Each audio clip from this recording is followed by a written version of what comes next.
கேட்டவர்கள் நம்பிக்கையோடு கேட்கல.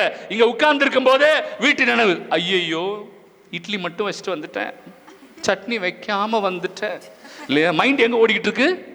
அங்க பிரசங்க நேரத்தில் இல்லையா? பிரசங்க நேரத்தில் சில பேர் அப்படி அடியில் செல்போன் எடுத்து அப்படி நோண்டுவாங்க. இதெல்லாம் பிசாசோட வேலை.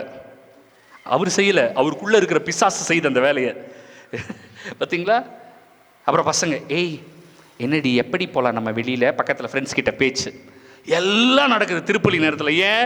அவங்க என்ன பண்ணல? நம்பிக்கையோட கேட்கல. ஆண்டவர் சொல்றாரு, வசனம் சொல்லப்படும் பொழுது அவர்கள் நம்பிக்கையோடு கேட்கல, ஆகவே அது அவர்களுக்கு ஆசீர்வாதமா இல்லை. போதுமா? அப்ப நான் விரும்பி வரணும், வசனத்தை விரும்பி கேட்கணும், ஆண்டவர் நம்பிக்கையை கொடையா கொடுப்பாரு. அப்ப அன்னை மரியாளை போல நான் என் வாழ்க்கையில மிகப்பெரிய ஆசீர்வாதத்தை அடைய முடியும். ஏன்னா இயேசுவே சொல்லிட்டாரு, நம்புகிறவர்களுக்கு மட்டும்தான் எல்லாம் நிகழும், நம்பாதவர்களுக்கு நடக்காது. இன்னைக்கு பணத்தை நம்புகிற உலகம் ஆயிடுச்சு.